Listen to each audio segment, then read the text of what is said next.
오늘도 우리의 삶에 주님께서 함께 주관하여 주시는 은혜가 있기를 소망합니다. 이 시간 다 함께 자리에 일어나셔서 영광의 주님 찬양하심으로 임대하겠습니다.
어떠한 상황 속에도 주님이 우리를 지켜주실 것을 기대하며 감사함으로 주님께 찬양합시다. 너 근심 걱정와도 너 근심 걱정와도 어려운 일 당해도 걱정 말아라. 걱정 말아라. 주 너를 지키리.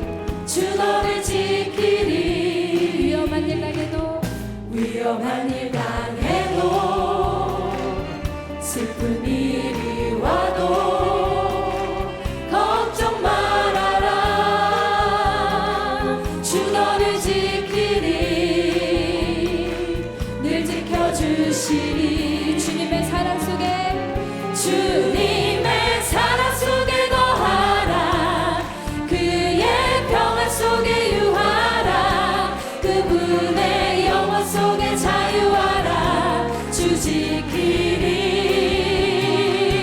주님의 사랑 속에 거하라. 그의 평안 속에 유하라. 그분의 영원 속에 자유하라. 주 지키리. 너 근심 걱정와도 너 근심 걱정와도 어려운 일 당해도 걱정 말아라. 걱정 말아라. 주 너를 지키리. 위험한 일 당해도 위험한 일 당해도 슬픈 일이 와도 걱정 말아라. 주 너를 지키리. 늘 지켜주시리. 주님의 사랑 속에 주님의 사랑 속에 거하라. 그의 평안 속에 유하라. 그분의 영원 속에 자유하라. 주 지키리. 주님의 사랑 속에 주님의 사랑 속에 거하라. 그의 평안 속에 유하라. 그분의 영원 속에 자유하라. 주 지키리. 주님의 사랑 속에 주님의 사랑 속에 거하라.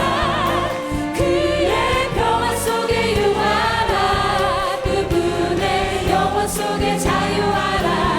주 지키리. 주님의 사랑 속에 거하라.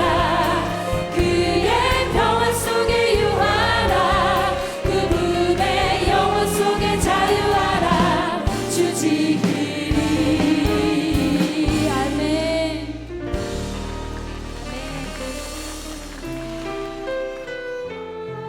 주님의 그 크신 팔로 늘 우리를 품어주시는 그 은혜에 감사하며 이 찬양 주님께 올려드리겠습니다.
없으시고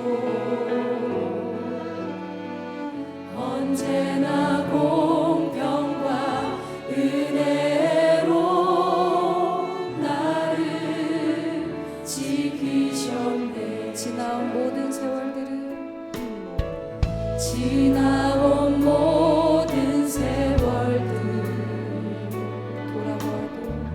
돌아보아도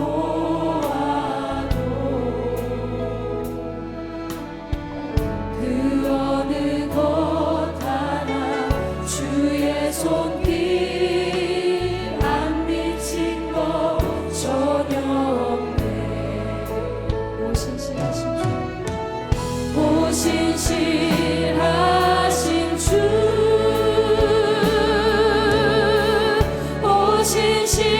오신실하신 주 내 너를 떠나지도 않으리라 내 너를 버리지도 않으리라 약속하셨던 주님 그 약속을 지키사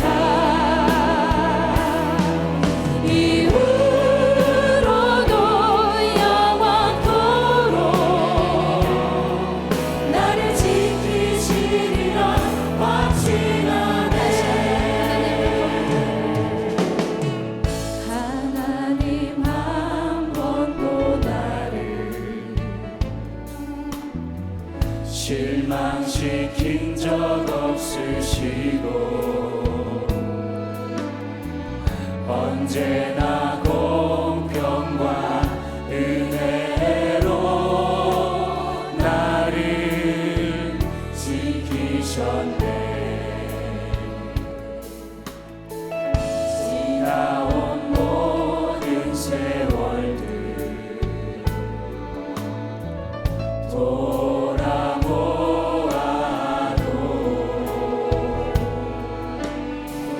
그 어느 것 하나 주의 손길 안 미친 것 전혀 없네.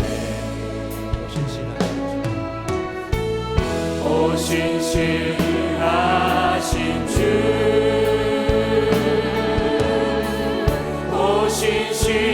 오신실하신 주 내 너를 떠나지도 않으리라 내 너를 버리지도 않으리라 약속하셨던 주님 그 약속을 지키사 이후로도 영원토록 나를 지키시리라 확신하네. 오신실하신 주 오신실하신 주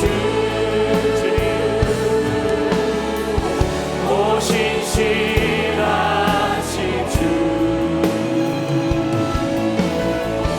내 너를 떠나지도 않으리라 내 너를 버리지도 않으리라 약속하셨던 주님 그 약속을 지키사 이후로도 영원토록 나를 지키시리라 확신하네.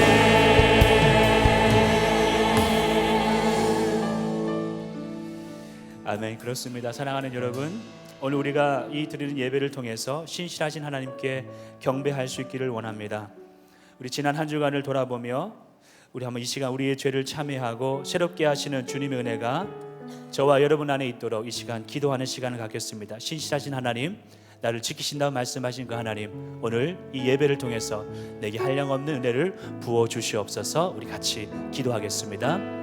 신실하신 하나님 아버지, 오늘 이 거룩한 주일 예배를 맞이해서 주님 앞에 나왔습니다. 하나님, 우리의 죄를 주님 앞에 고백합니다. 우리의 허물을 주님 앞에 다 고합니다. 하나님께서 이 시간 주의 거룩한 은혜로 우리를 시렵게 해주시옵소서. 하나님, 보혈로 이 시간 모든 심령들을 덮어주시옵소서. 그러므로 주께 예배하는 하나님의 백성들이 이 시간 새로운 나음을 얻게 하시고 회복게 하시고 주님 담대하게 주님의 거룩한 일을 이루어갈 수 있도록 역사해 주시옵소서. 오늘 주님의 거룩한 말씀을 묵상하기 원합니다. 그 거룩한 말씀대로 살기 원합니다. 역사하시고 인도하여 주시옵소서. 우리의 죄를 대속하기 위해서 십자가 진 주 하나님, 사순절 첫 번째 주일에 저희들이 겸손한 마음으로 주님의 전에 모였습니다. 주님의 보혈이 흐르고 있는 이 제단 앞에 엎드려 감사와 찬송과 영광을 오직 주께만 올리기를 원합니다. 성령 하나님, 우리의 마음에 임재하셔서 독생자 예수 그리스도를 보내신 아버지의 사랑을 깨닫게 하시고 십자가를 지신 예수님의 사랑을 깊이 체험하는 시간이 되게 하여 주옵소서. 하나님 아버지, 지난 한 주간을 지나면서 우리의 마음을 불안하게 하는 많은 일들이 있었습니다. 그러나 우리는 주님께서 역사를 주관하시고 우리의 민족을 인도하심을 믿습니다. 이 민족이 당한 위기는 다름 아닌 영적인 어두움인 줄로 믿사오니 하나님을 아는 지식이 이 땅 가운데 편만케 하시며 예수 그리스도의 계절이 골짜기마다 마을마다 모든 이의 마음 가운데 임하게 하여 주옵소서. 만나교회를 이 땅에 세워주심에 감사를 드립니다. 교회의 본질을 회복하는 교회 되게 하시고 맡기신 사명을 잘 감당하여 이 땅에 소망이 되는 교회로 쓰임받게 하여 주옵소서.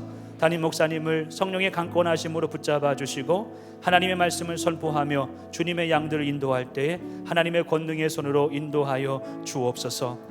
이제 변화산 기도회가 2주 앞으로 다가왔습니다. 우리의 힘과 능이 아닌 오직 영원토록 변함없는 주님의 사랑으로 우리와 우리의 가정과 교회와 민족과 역사가 변화되는 은혜가 있도록 인도하여 주옵소서. 오늘 이곳에서 예배하는 우리 모두에게 하늘의 신령한 복과 땅의 기름진 것으로 충만케 하실 것을 믿사오며 예수 그리스도의 이름으로 기도하옵나이다. 아멘.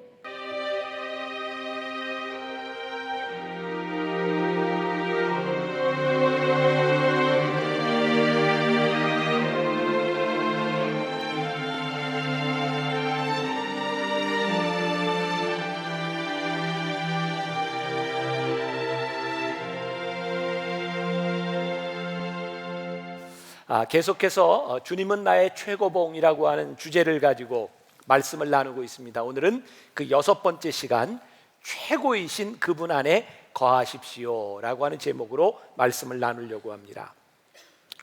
우리들이 살아가면서 이렇게 원하는 것들이 있어요. 뭐냐면 좀 나에게 특별한 일이 일어났으면 좋겠다. 그 일들은 때때로 기적이기도 하고요, 우리들이 예기치 못했던 일들입니다.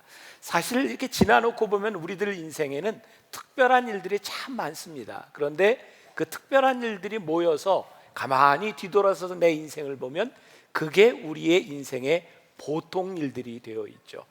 사실은 특별한 일, 그것이 우리들에게 중요한 것 같지만 우리들이 보통의 인생을 잘 사는 것이 훨씬 더 중요한 일이기도 합니다. 하나님 안에 거한다, 이것을 여러분들이 특별한 일로 인식하느냐, 이것이 우리들의 삶의 보통의 일이냐라고 하는 것도 우리 신앙에 가져야 될 한 가지 질문, 도전 중에 하나입니다. 우리들은 살면서 늘 어떤 일인가에 붙잡혀 있습니다. 무언가에 붙잡혀 있습니다. 그리고 그 무언가에 붙잡혀 있을 때 우리는 그 일에 가장 큰 영향을 받게 되어 있어요. 여러분들이 지금 뭔가를 가지고 근심하고 있다면 그 근심이 여러분들의 삶의 전반적인 영향에 주로 다 영향을 미치고 있을 겁니다. 우리는 하나님을 믿는 사람들입니다. 그런데 제가 여러분들에게 도전하고 싶은 것은 우리가 하나님을 믿는데 하나님을 믿는 이 믿음이 우리의 삶에 얼마나 큰 영향을 미치고 있는가. 여러분들이 하나님을 믿는다고 하고 여러분들이 여기 나와서 예배를 드리는데도 그 믿음이 우리들의 삶에 영향을 주고 있지 못하다면 우리들이 뭔가 잘못 믿고 있는 거죠. 특히 우리 믿음의 사람들에게 조금 잘못된, 우리들이 교정해야 될 것이 하나 있는데, 우리는 하나님을 믿는다고 하면서도 자꾸 우리의 체험, 아니면 우리의 경험을 믿으려고 하는 경향이 있다는 겁니다. 여러분들이 오늘 어떻게 예배를 믿게 되었는지, 예수님을 믿게 되었는지, 왜 이 자리에 나오게 되었는지 여러분들 다 이유가 틀릴 겁니다. 근데 많은 사람들이 예수를 믿게 된 계기 중에 하나가 이 병들어서 몸이 아플 때 그 신유의 기적을 경험하기 위해서 나오는 사람들이 많이 있죠. 하나님은 병든 자를 고쳐주시는 분이거든요. 그래서 우리들이 나음을 경험합니다. 근데 우리들이 이쪽이 아파서 기도해서 나았는데 이쪽은 괜찮은데 살다 보면 또 여기가 아파요. 또 기도해요. 하나님 여기를 고쳐주세요. 그럼 여기는 나았는데 또 여기가 아파요. 계속 나아야 됩니다. 우리들이 나아야 되겠다고 하는 이 체험을 가지고 하나님을 믿으면 우리들의 몸이 나을 때는 하나님이 내 안에 계시고 내가 하나님 안에 있는데 우리들의 고통 가운데 우리의 병이 낫지 않을 때 하나님은 우리 안에 계시지 않은 것 같아요. 어떤 사람은 특별 집회 때, 변화산 때라든지 혹은 영성훈련에 가서 방언을 몹시 사모합니다. 하나님이 주세요. 그런데 아무리 해도 방언을 이렇게 못 받는 경우들이 있습니다. 성경 어디에도 네가 방언을 못하기 때문에 하나님 밖에 있다라고 하는 말이 없음에도 불구하고 우리는 방언을 받지 못하면 뭔가 좀 버려진 사람 같고 누군가가 당신은 그렇게 신앙생활을 하는데 왜 방언도 못해요? 라는 이야기를 듣습니다. 방언이 우리들에게 주시는 은사인 것만은 분명하지만 그것이 하나님 안에 거한다고 하는 표식은 아닙니다. 요즘 또 하나 우리들이 주의해야 될 것 중에 하나가 뭐냐면 그런 집회들이 많아요. 이렇게 쓰러지게 하는 거. 이렇게 앞에 나와서 기도하고 찬양하다가 목사님이 이렇게 쫙 되면 이렇게 쓰러집니다.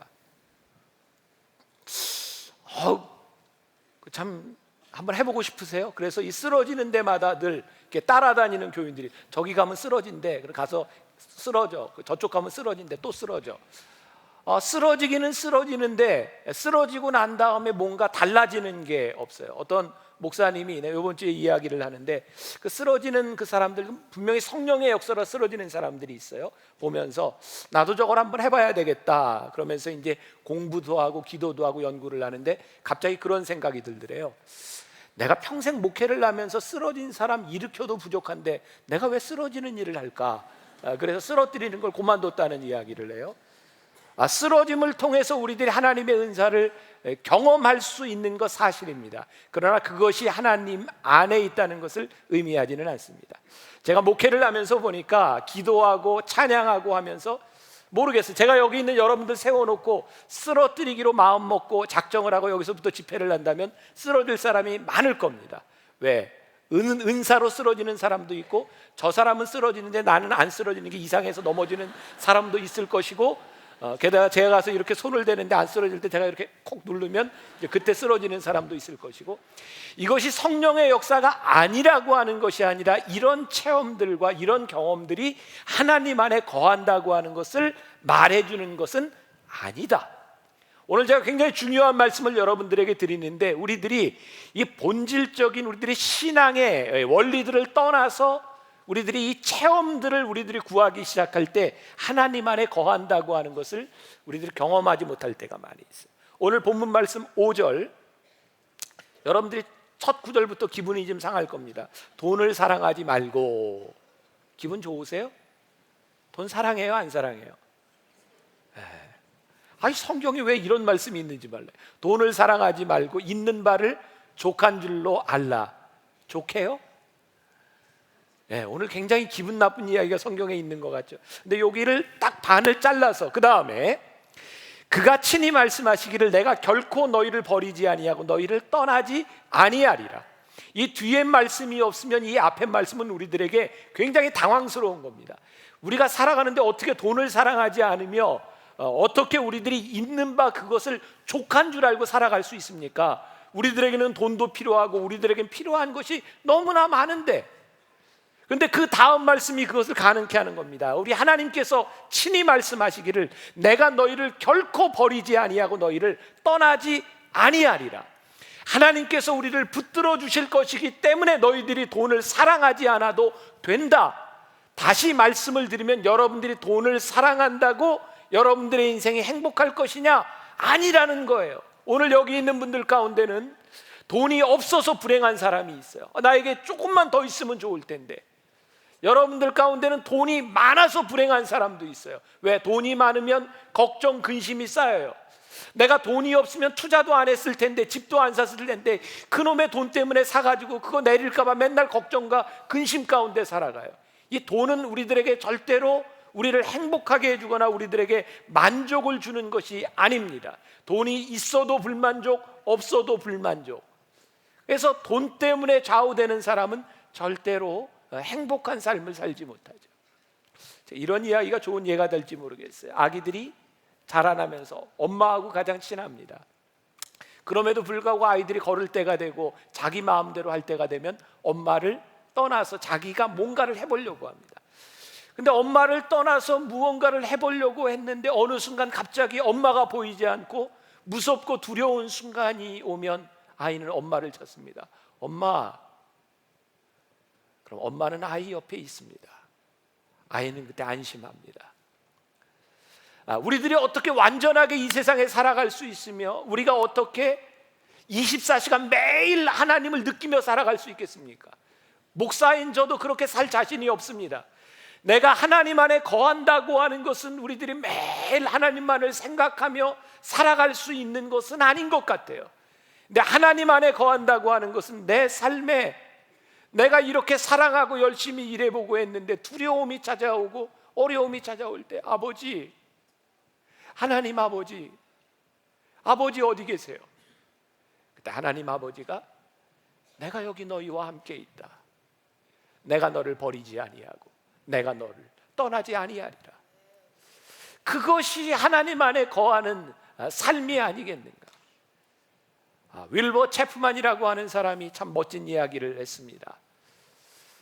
여러분들이 이 이야기를 잘 생각해서 들어보시고 이런 이야기를 들으면서도 감동이 안 되면 여러분들이 정서적으로 문제가 있는 사람이에요. 준비되셨어요? 잘 들어보세요. 배가 가라앉는 이유는 배가 물속에 있기 때문이 아니라 배 안에 물이 있기 때문입니다. 잘 이해가 안 되신 걸로 제가 생각을 할게요. 배가 가라앉는 것은 물 가운데 있기 때문이 아닙니다. 물이 뱃속에 들어올 때 배는 가라앉습니다.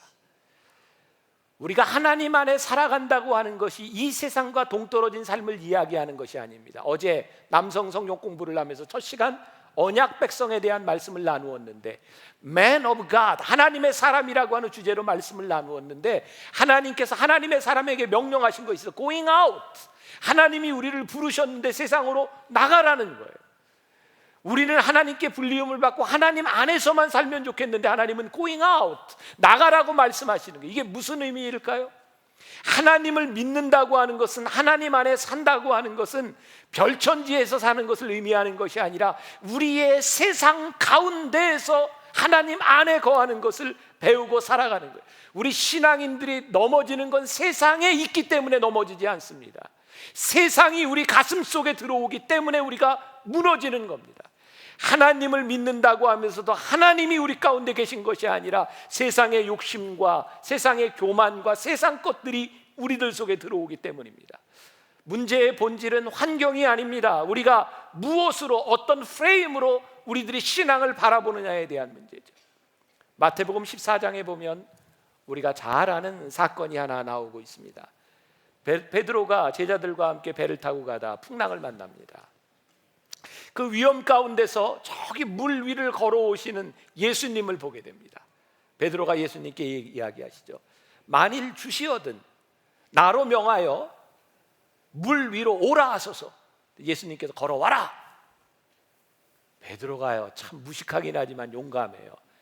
딱 물 위를 걷습니다. 물 위를 걸어가는데 걸어가는 자기도 이상한 거죠. 예수님을 바라보고 걷다가 물을 보니까 이 풍랑 가운데 있는 자기가 너무 두려운 겁니다. 그때 물속으로 빠져 들어갑니다. 주님 안에 거한다라고 하는 것은 우리들에게 어떤 특별한 상황을 이야기하는 것이 아니라 어떠한 상황 가운데서 무엇을 바라보느냐에 대한 문제입니다. 여러분들이 이 세상 가운데서 주님을 바라보고 살아갈 때 우리들에게 신앙이 있어요. 그런데 이 세상에서 여러분들이 교회 안에서도 주님이 보이지 아니하고 세상 것이 여러분들에게 보이면 이 안에 주님이 계시지 않는 거예요. 결국 우리들이 무엇을 바라보느냐에 대한 문제죠. 제가 오스왈드 챔버스의 주님은 나의 최고봉이라고 하는 책으로 여러분들과 계속 나누고 있는데, 그 책 중에 이런 말이 있습니다. 생각하며 여러분들 적어 놓으시면 좋을 것 같아요. 순종의 모조품은 열심입니다. 순종의 모조품은 열심입니다.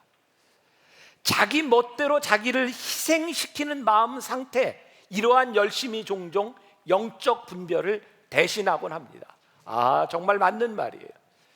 교회 안에서 특별히 열심히 희생하고 헌신하고 또 헌금하고 봉사하는 사람들, 그들의 열심을 가지고 그들은 하나님 안에 거한다고 착각합니다. 하나님 안에 거한다고 하는 것은 내 열심을 이야기하는 것이 아닙니다.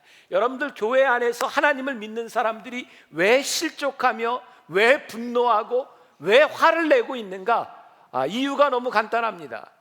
내 열심을 가지고 그것이 순종이라고 착각하기 때문에, 내 열심을 가지고 하나님의 뜻이라고 착각하기 때문에 우리들에게 찾아오는 현상입니다. 진정한 순종이 뭘까요? 순종.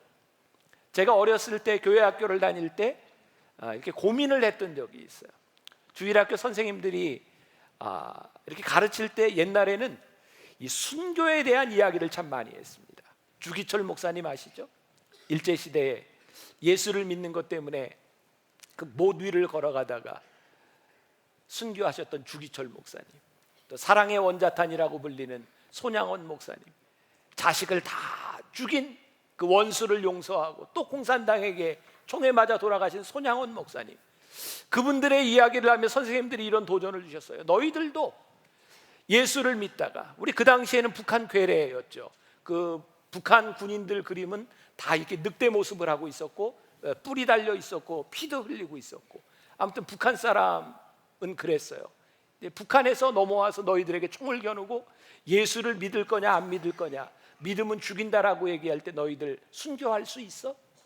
어린 저에게 그건 굉장히 도전이 되는 일이었고, 그것은 두려움이었어요. 내가 예수를 위해서 죽을 수 있을까? 근데 제가 살아가면서 나이가 들면서 깨닫게 되는 것은, 우리 인생에 순교할 수 있는 그런 영광의 순간들은 아무에게나 찾아오는 것이 아니구나. 아마 여기 있는 사람들 중에 예수님 때문에 죽어야 될 경험을 할 사람이 얼마나 있겠습니까? 그러면서 제가 깨닫게 된 것이 있어요. 우리들이 예수님을 믿고 예수 안에 거한다고 하는 것은 우리의 목숨을 내놓는 일이 아니라 주님을 위하여 우리들이 어떻게 살아갈까에 대한 문제이구나. 우리 주님은 우리들에게 내 삶을 내려놓으라고 말씀하시지 우리의 목숨을 내놓으라고 말씀하는 것이 아니구나. 그리고 깨닫게 된 것이 있어요.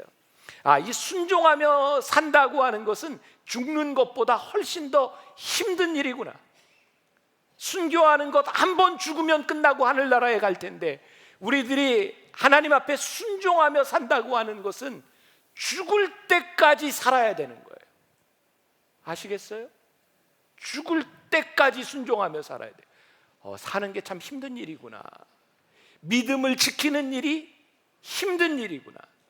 하나님께서 우리들에게 주시는 도전은요, 오늘 죽음에 대한 문제가 아니라 우리들이 하나님 안에서 어떻게 살아가느냐에 대한 문제.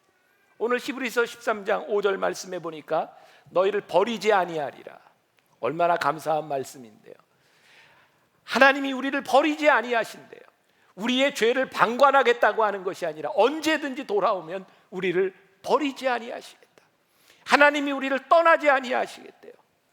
우리들의 부끄러움, 우리들의 탈선, 우리들의 고집, 이기심, 죄, 여러분들 가장 가까운 사람에게도 내가 차마 내 입으로 고백하지 못하는 그 죄의 모습 하나까지도 하나님께서 버리지 아니하시고 우리를 떠나지 아니하신대요. 우리를 버리지 아니하시고 떠나지 아니하시는 하나님 때문에 우리들이 오늘 여기에 있어요. 여러분들은 언제 하나님을 떠났다는 느낌을 받으시나요? 저는 우리 교인들을 보면 어려운 일을 당할 때 참 하나님과 친밀한 모습들을 많이 봅니다. 정말 열심히 기도하고요. 그런데 그 어려운 때를 지나가면 어떻게 보면 우리들 삶에 문제가 없을 때 참 신앙이 지루해집니다. 아무 문제가 없을 때 하나님과 동행하는 것이 너무나 힘이 듭니다. 그래서 우리들이 하나님 안에 거한다고 하는 것은 정말 아주 평범한 일상 가운데서 하나님을 찬양하고 그분께 영광을 돌리는 삶을 살 수 있을까? 이것이 하나님 안에 거하느냐 그렇지 않느냐에 대한 문제. 우리 신앙은요, 어려울 때, 고난의 때 빛이 납니다.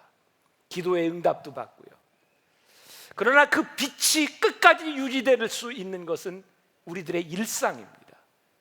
제가 이 오스왈드 챔버스의 책을 보면서 저에게 가장 큰 도전이 되었던 게 뭐냐면, 신앙이라고 하는 것은 위기를 이기는 것이 아니라 본질적인 신앙은 위기를 이긴 우리들이 어떻게 그 신앙을 지키며 살아가느냐.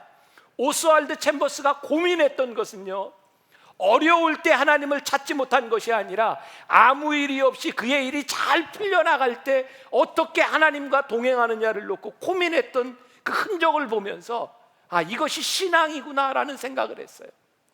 오늘 우리들에게 주어진 우리들의 환경, 정말 하나님 없이도 살아갈 것 같은 편안함 가운데서 우리들이 어떻게 우리의 신앙을 유지하고 하나님 안에 살 수 있을 것인가.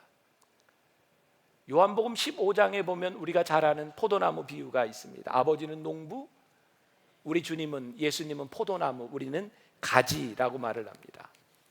가지는 철저하게 나무를 통해서 영향을 공급받습니다.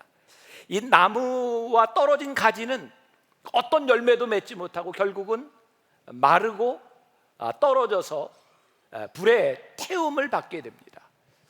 잠언 17장 23절에 마음의 즐거움은 양약이라도 심령의 근심은 뼈를 마르게 하느니라. 나뭇가지가 꺾여서 영양분을 공급받지 못한다면 어떤 일이 일어날까? 그분과의 관계를 가로막는 가장 큰 적은 무엇일까? 하나님과의 관계가 깨어지면 우리의 심령이 마르기 시작합니다. 근데 그 중에 하나가 뭐냐면 우리의 욕심입니다. 돈을 사랑하지 말아라. 족한 줄로 알아라. 다른 말로 이야기하면 욕심을 내지 말아라. 저에게 참 두렵고 여러분들에게도 두려운 일 중에 하나가 우리들이 끝까지 신앙을 지키는 일입니다. 저는 지금 한국 교회를 보며 참 두려움 가운데 하나가, 좋은 목사님들에게 욕심이 들어갈 때 하나님을 두려워하지 않는 것 같은, 정말 하나님이 살아계시다면 저렇게 욕심을 부릴 수 있을까? 어느 날 명예욕이 들어가면 하나님과 동행했던 그분들이 하나님과 관계없는 모습들, 그 모습이 저의 모습이 될까 봐 참 두렵습니다. 그리고 여러분들 모두가 그런 두려움들을 가져야 될 것 같아요. 내가 하나님을 믿으며 살아가다가 마지막에 우리들이 말라버린 가지가 돼서 버리움을 받는다면 얼마나 비참한 일이겠는가. 하나님을 믿었기 때문에, 하나님의 일을 했던 사람이기 때문에 말라 비틀어지는 심령이 되는 것은 훨씬 더 두려운 일이기도 합니다. 여러분, 중국이 우리나라보다 훨씬 더 빨리 복음이 들어갔던 나라입니다. 근데 중국이 이 기독교가, 교회가 꽃을 피지 못하고 어려움을 당했던 이유 중에 하나가, 여러분 아편 전쟁을 아실 거예요. 그 영국에서 서구 열강들이 중국에 들어올 때 그 서구 열강들과 함께 복음이 들어왔는데, 아편도 들어오고 많은 일들이 일어났는데, 그때 그 당시에 중국 교회의 지도자들은 다 부자였답니다. 뭘 해서 부자가 된 사람이냐면 아편을 팔아서 부자가 된 사람들이었습니다. 그들은 예수를 믿는다고 했지만 그 민족에게 해를 끼치는 아편 장사였습니다. 공산주의가 들어왔을 때 철저하게 교회는 짓밟히고 버림받습니다. 아니, 하나님이 버리셨고 그들은 믿지 않는 사람들에게 수치를 당했습니다.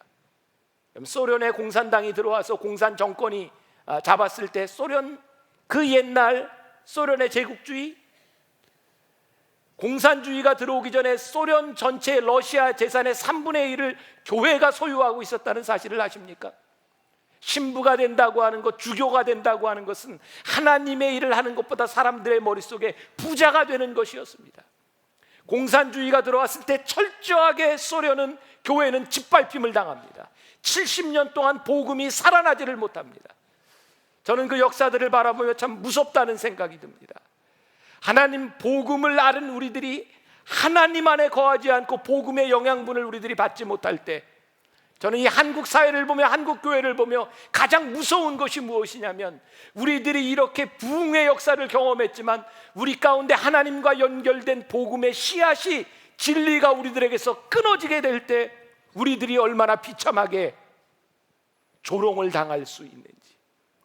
하나님이 살아계시기 때문에, 하나님께서 교회를 통하여 역사하시기를 원하시기 때문에 하나님과 연결되지 않은 그 교회, 그 가진을 하나님이 쓰시지 못하고 수치를 당하게 될 것이라는 사실입니다. 여러분, 제가 여러분들을 협박하는 게 아니에요. 여러분들이 하나님을 믿고 하나님의 사람이 되었기 때문에 하나님은 여러분들의 삶에서 풍성한 열매를 맺기를 원하신다는 거예요. 여러분들이 하나님 안에 거하지 않을 때 여러분들이 말라 비틀어진 가지가 되고 여러분들이 버리움을 받는 것이 얼마나 수치스러운 일인지, 우리 하나님 앞에 거한다고 하는 것.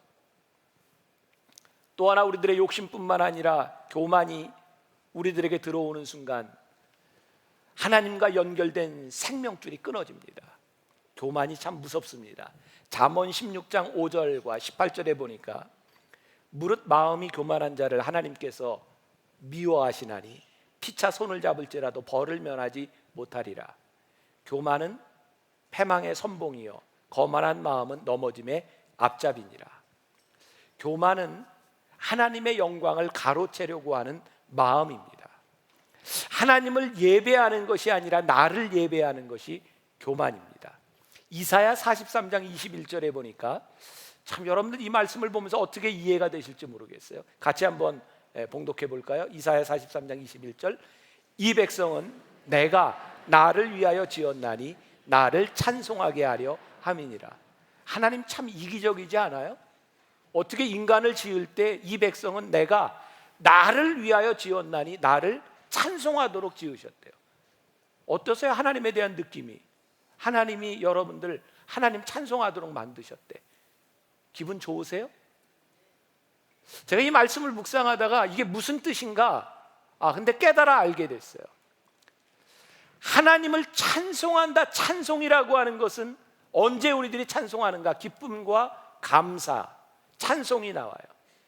우리가 하나님을 찬송할 수 있는 것이 축복인 것은 우리들이 이미 기쁨과 감사와 행복 가운데 있기 때문에 하나님을 찬송할 수 있어요. 하나님은 우리가요 풍성함을 누리기를 원하시고 우리의 삶에서 감사와 기쁨을 누리기를 원하세요. 그래서 하나님은 우리를 지을 때 우리로 하여금 하나님을 찬송할 수 있도록 우리를 지으셨다라고 말씀하세요.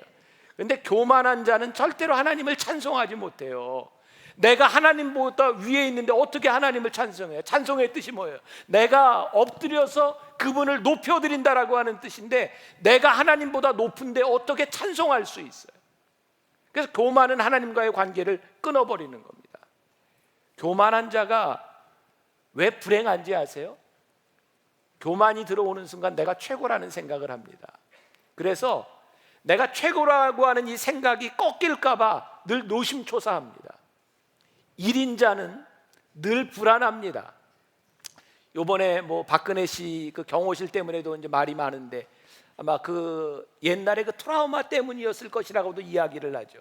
아버지 어머니의 죽음을 보았던 권력이라고 하는 건, 내가 제일 높다고 하는 것이 우리를 절대 행복하게 만들지 못합니다.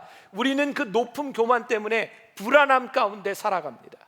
특히 여기 있는 남자들이 많이 경험해 보았을 거예요. 어디를 가든지 이 남자들의 세계에서 어느 자리에 앉느냐라고 하는 건 굉장히 중요합니다. 그래서 공식적인 모임에 가보면 이름을 다 붙여놓죠. 그래서 그 이름에 앉으면 되는데, 이름이 없을 때 참 창피한 것 중에 하나가, 내가 여기 이렇게 딱 앉았는데 준비하는 사람이 저쪽으로 가세요. 그럴 때 아주 기분 나쁘죠. 그런 경험을 가진 사람은요 절대 그 모임에 앞으로 나가지 않습니다. 자리, 제가 만나교회 담임 목사가 되고 나서 요즘은 제가 공식적인 자리에 많이 갈 기회가 있지만, 처음 갔던 게 분당 차병원에 거기가 매년 그 예배를 드리고 신년 예배를 드리고 제가 설교를 하러 갑니다. 우리 교회하고 연관이 있기 때문에. 근데 그 차병원에 가면요 이름을 단상 안에 쭉 써놨는데 제 이름이 늘 맨 끝에 있어요. 내가 오겠다고 한 것도 아니고 설교하러 오라고 초청해놓고 맨 끝에 이름을 놨는데 기분 별로 안 좋더라고요. 제일 가운데는 그 병원의 이사장, 병원 원장, 차병원 그 차의과대학 총장, 뭐 이렇게 서열이 쫙 매겨져 있어요. 나는 맨 끝이에요. 맨 끝. 기분. 나는 내 자리가 어디냐가 나를 보여준다고 생각해요. 그때 그 자리는요, 제 기분을 많이 좌우했어요. 하나님께서 저에게 정말 큰 축복을 주셨어요. 어떤 축복을 주셨냐면, 네가 어느 자리에 있든 네 이름이 쓰여져 있는 자리가 내가 아니다. 세상 사람들은 네 자리를 거기에 만들어 놨을지 몰라도 너의 삶은 내가 만들어 놓은 자리가 있다. 나는 하나님의 포지션이 있는 사람이라고 하는 것을 하나님이 깨닫게 하시면서 저는 요즘 너무 자유로워요. 어디를 가든지 저는 가능하면 맨 끝에 앉아요. 그리고 준비하는 사람이 와서 목사님 이쪽으로 앉으세요 하면은 그쪽으로 가지만, 여기 앉아 있다 저쪽으로 가세요 하면 얼마나 기분 나쁜지 몰라요. 그래서 저는 늘 끝에 앉아요. 내 자리는 하나님이 기억하고 계시다. 내가 누구에게 대우받아야 되는 것이 아니에요. 왜? 병원에서는 병원 사람들이 이야기하는 가장 중요한 사람이 있고, 학교에서는 학교에서 가장 중요시 여기는 사람이 있고, 회사에서는 회사에서 중요시 여기는 사람이 있는 거예요. 내가 왜 그 자리에서 남의 자리를 탐내고 내가 왜 거기에서 중요해야 된다고 생각해요? 나는 하나님께서 나를 부르신 그 자리에서 만족하고 하나님이 나를 부르신 그 자리에서 행복할 수 있을 때 자리는 우리들에게 별로 문제가 되지 않아요. 사랑하는 여러분, 여러분들이 이제 나가서 일주일을 살아가며 여러분들의 포지션, 여러분들의 자리가 사람들이 매겨놓은, 사람들이 여러분들에게 이야기하는 그 자리가 여러분들의 인생이 아니라 하나님께서 여러분들에게 주신 여러분들의 가치와 여러분들의 포지션이 있다고 하는 것을 믿으며 살아가 보세요. 여러분들이 얼마나 자유로운 인생을 살아가고 여러분들이 얼마나 겸손한 인생을 살아갈까. 저에게 한 가지 숙제가 있어요. 저는 요즘 어디 모임에 가면 늘 이렇게 제일 아랫자리 이렇게 앉으면서 제 속에 버려지지 못한 교만함이 있어요. 나는 이 아래 자리에 앉아서 교만해요. 그래, 너희들은 그렇게 앉아. 나는 겸손해. 겸손을 가장한 교만. 이것까지 꺾여지는 것이 제 기도 제목이에요. 정말 그럴 수 있으면 좋겠다. 그런데 저는 연습이라고 생각하거든요. 그렇게 살아가다 보면 하나님께서 그렇게도 만들어 주실 것 같아요. 그러나 우리들이 끊임없이 추구하고 우리들의 욕심과 명예를 따라가면 절대로 우리들이 고쳐질 수 있을 것 같지 않아요. 하나님 안에 거한다고 하는 것이 우리들에게 무엇인가? 하나님 앞에 거하는 데 있어서 우리들에게 장애가 되는 것, 불신앙. 제가 오늘 설교를 다 못해요. 여러분들이 풀 원고를 보시려면 교회 홈페이지에 들어가서 원고를 다 보실 수 있어요. 오늘 제가 한 가지 이야기만 하고 마쳐야 될 것 같아요. 오늘 본문 6절을 한번 보세요. 그러므로 우리가 담대히 말하되 주는 나를 돕는 이시니 내가 무서워하지 아니하겠노라. 사람이 내게 어찌하리요 하노라. 우리 하나님 안에 우리들이 거하잖아요. 그럼 우리들이 신앙이 생겨요. 하나님이 우리를 붙잡아 주셔서 하나님이 나를 돕는 이시라고 하는 믿음이 생기는데, 이 불신앙은 하나님과 우리들 사이의 관계를 끊어버리는 거예요. 제가 예를 하나 드릴 텐데, 제가 설교를 준비하다 읽은 책에 나오는 이야기입니다. 어떤 무더운 여름날 중앙아프리카에서 있었던 이야기입니다. 이 필립이라고 하는 어린아이 하나가 커다란 나무 아래서 놀고 있는데 갑자기 아버지가 소리를 쳤습니다. 필립, 너 엎드려! 아이는 영문도 모르고 바닥에 엎드렸어요. 아버지가 얘기합니다. 너 바짝 엎드려서 아빠한테 기어와. 그 진흙, 그 흙더미 속에서 아이의 옷이 다 지저분해지는데 아이는 아빠가 오라고 하니까 기어갑니다. 아버지가 다시 얘기합니다. 너 빨리 일어나서 아빠한테 뛰어와. 아이가 뛰어왔어요. 아이는 아무 영문도 모릅니다. 그때 아빠가 아이에게 이야기합니다. 저기 봐, 네가 놀던 그 자리에 아프리카에 사람도 잡아먹는 큰 뱀이 나무 위에서 혀를 날름거리고 있었어요. 이 아이는 아무것도 몰랐어요. 단지 아버지가 하라는 일을 했을 뿐이에요. 그리고 이 아이는 알게 되었어요. 아버지는 나를 돕는 자고 아버지는 나를 사랑하고 그래서 아버지가 나에게 이렇게 명령했구나. 순종은 우리들이 알고 하는 것이 아닙니다. 우리가 하나님 안에 거한다고 하는 것은 우리들이 때때로 이해할 수 없지만 하나님의 말씀대로 살아가라고 하는 그 명령에 너희들이 겸손하고 욕심 부리지 말고 교만하지 말라고 하는 그 하나님의 말씀에 순종하며 살아갔을 때 깨닫게 되는 것이 있어요. 이래서 하나님이 나에게 이렇게 말씀하셨구나. 하나님께서 이래서 나에게 이렇게 명령하셨구나. 그것을 깨닫게 되는 것. 아브라함이 하나님께 순종하지 않았다면 여호와 이레의 축복을 경험하지 못했을 거예요. 아들을 제물로 바치라고 하는데 이걸 어떻게 설명해야 합니까? 하나님, 이건 말도 되지 않습니다. 근데 아브라함은 묻지 않았어요. 하나님께서 하시는 일에는 하나님의 이유가 있을 거라는 거였어요. 여러분들이 말씀을 읽는 중에, 기도하는 중에 여러분들 마음속에 다가오는 확신이 있어요.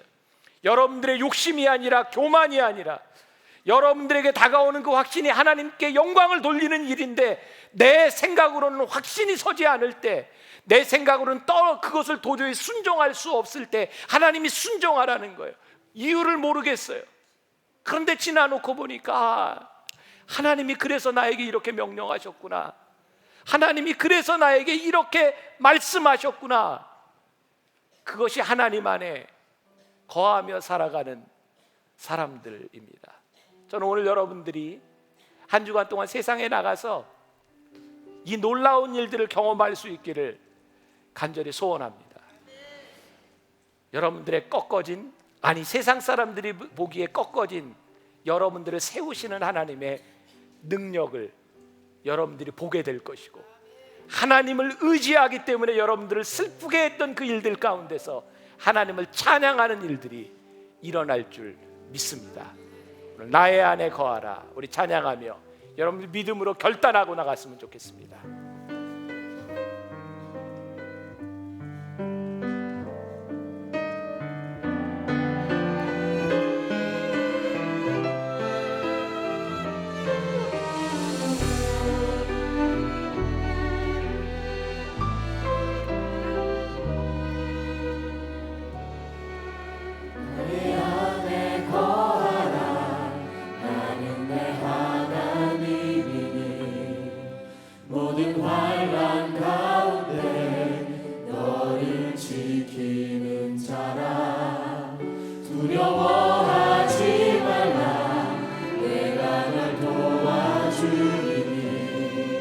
놀라지 마라, 내 손 잡아주리라.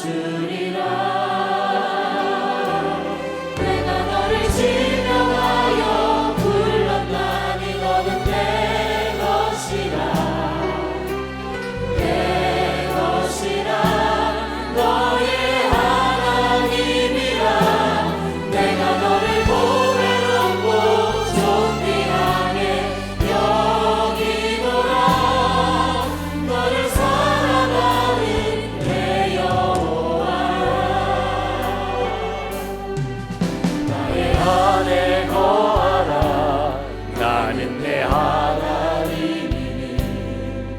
모든 환난 가운데 너를 지키는 자라. 두려워하지 말라, 내가 널 도와주리니. 놀라지 말라, 내 손 잡아주리라.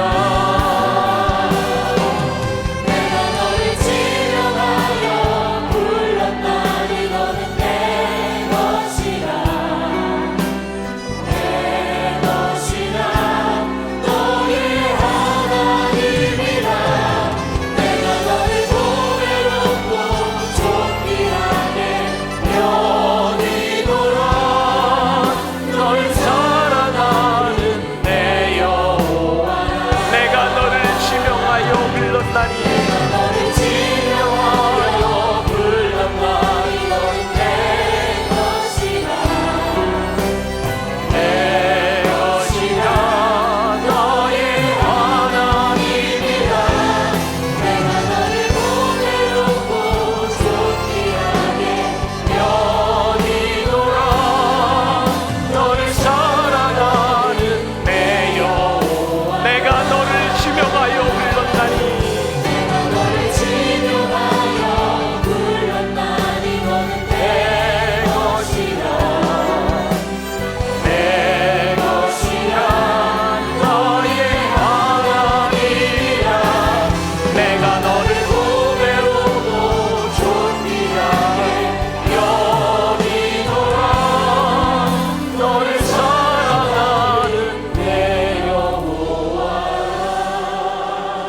안에 거하라.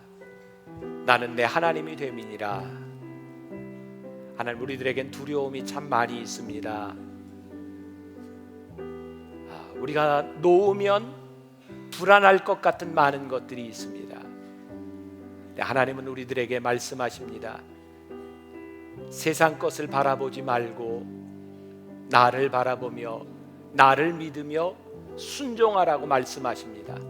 하나님은 우리를 향한 위대한 뜻을 가지고 계십니다. 풍성한 열매를 맺기를, 하나님과 동행하기를, 하나님과 함께 행복하기를, 하나님을 찬송하는 사람이 되기를 원하십니다. 이제 한 주간 이 세상에서 살아가며 우리들의 불안함과 두려움으로 놓지 못했던 그 집착을 놓게 하여 주옵시고, 하나님이 우리를 어떻게 인도하실지 기대함 가운데 하나님의 능력을 체험하는 주의 백성들이 되게 하여 주옵소서. 오늘도 하나님 앞에 드려진 귀한 예물들이 있습니다.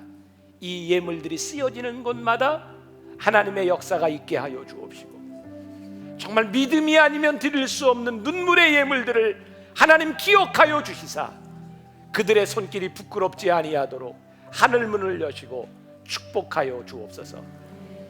지금은 우리 주 예수 그리스도의 은혜와 하나님 아버지의 무한하신 사랑과 성령의 인도하심이 이 세상으로 나아가 이 세상 가운데서 하나님을 내 가슴에 모시고 하나님 안에 살기를 소원하는 당신의 사랑하는 모든 백성들 위해 지금부터 영원까지 함께 하시기를 간절히 축원하옵나이다. 아멘.